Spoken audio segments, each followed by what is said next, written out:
سب سے پہلی بات تو یہ کہ والدین کی نافرمانی حرام ہے۔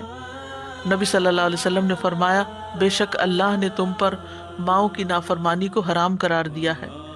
والدین کی نافرمانی کبیرہ گناہوں میں سے ہے، یعنی جب آپ سے کبیرہ گناہوں کا سوال کیا گیا تو آپ نے فرمایا اللہ کے ساتھ کسی کو شریک ٹھہرانا اور ماں باپ کی نافرمانی کرنا۔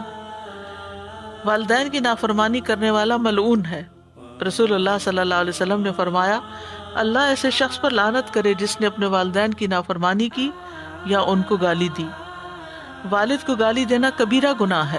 عبداللہ ابن عمرو ابن العاص سے روایت ہے، وہ کہتے ہیں کہ اللہ تعالیٰ کے نزدیک کبیرہ گناہوں میں سے یہ ہے کہ آدمی اپنے والد کے لیے گالیوں کا سبب بنے۔ انسان ایسے برے کام کرے کہ لوگ اس کے باپ کو گالی دیں کہ یہ کس کی اولاد ہے۔ والدین کے نافرمان کی کسی عبادت کا قبول نہ کیا جانا۔ ابو امامہ سے روایت ہے رسول اللہ صلی اللہ علیہ وسلم نے فرمایا 3 قسم کے لوگوں کا نہ فرض قبول ہوتا ہے نہ نفل قبول ہوتا ہے، والدین کا نافرمان اور بدسلوک، احسان جتلانے والا، تقدیر کو جھٹلانے والا۔ پھر اسی طرح والدین کے نافرمان کی محرومی بھی ہے۔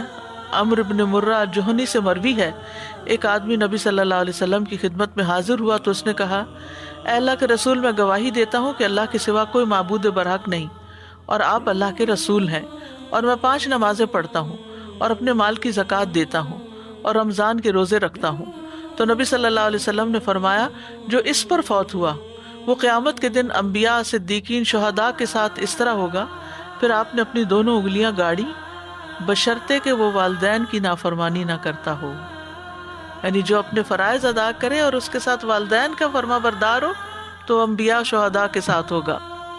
پھر والد کی ناراضگی اللہ کی ناراضگی ہے، یعنی اگر کوئی اپنے والد کو ناراض کرتا ہے تو اپنے رب کو ناراض کرتا ہے۔ نبی صلی اللہ علیہ وسلم نے فرمایا رب کی رضامندی باپ کی رضامندی میں ہے اور رب کی ناراضگی باپ کی ناراضگی میں ہے۔ والدین کی نافرمانی سے عمر گھٹ جاتی ہے۔ کعب کہتے ہیں اللہ اس بندے کو بہت جلد ہلاک کر دیتا ہے جو اپنے والدین کا نافرمان ہو جاتا ہے تاکہ اس کو جلدی عذاب دے سکے، اور جب بندہ اپنے والدین کا فرما بردار ہوتا ہے تو اللہ تعالیٰ اس بندے کی عمر بڑھا دیتا ہے تاکہ وہ نیکی اور خیر میں اور بڑھ جائے۔ والدین کی نافرمانی کرنے سے اپنی اولاد نافرمان ہو جاتی ہے۔ سلف صالحین میں سے کہتے ہیں کہ جو اپنے والدین کی نافرمانی کرتا ہے اس کی اولاد اس کی نافرمان ہو جاتی ہے۔